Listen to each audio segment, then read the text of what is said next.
நீர்வளமும் நிலவளமும் பொருந்திய கொங்கு வள நாட்டில் காவேரி நதிக்கரையில் அருகில்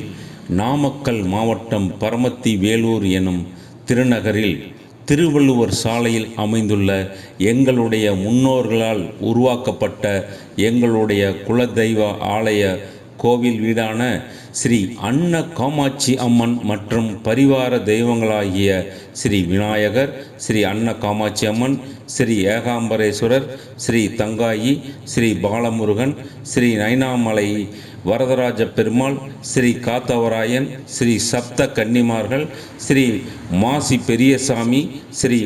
மதுரை வீரன், ஸ்ரீ ராஜாத்தி அம்மன் என்கின்ற புடவைக்காரி ஆகிய பரிவார தெய்வங்களை அமைத்து ஒரு சிறிய கூரை வீட்டை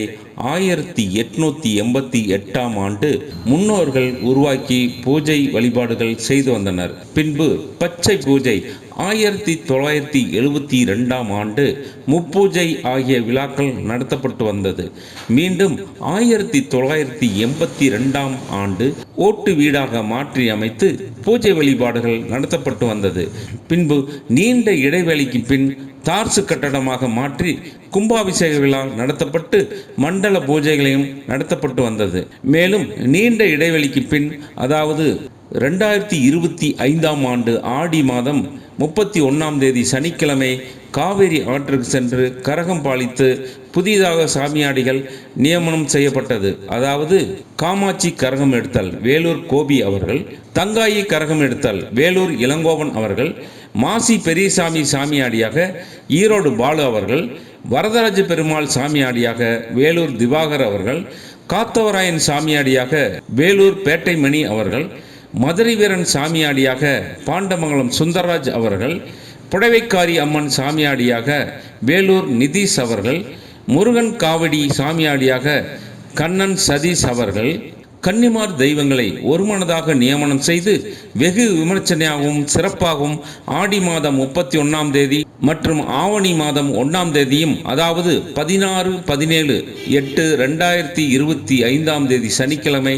ஞாயிற்றுக்கிழமை ஆகிய இரு நாட்களில் பச்சை பூஜை மற்றும் காவல் தெய்வங்களுக்கு காவல் பூஜையும் தந்து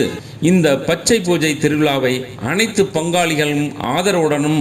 தெற்கு தெரு ஸ்ரீ அங்காளம்மன் கோயில் வீட்டு மாமன் மைத்துனர்கள் ஆதரவுடனும் மற்றும் உற்றார் உறவினர் ஆதரவுடனும்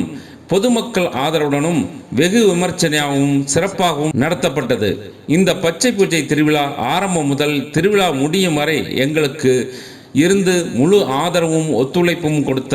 ஒருங்கிணைப்பாளர்களாக இருந்த சின்னப்பையன், சக்திவேல் மற்றும் முருகேசன் ஆகியோர்களுக்கு எங்களுடைய ஸ்ரீ அன்ன காமாட்சி அம்மன் கோவில் வீட்டு பங்காளிகளின் சார்பாக நன்றி கலந்த வணக்கங்களை தெரிவித்துக் கொள்கின்றோம்.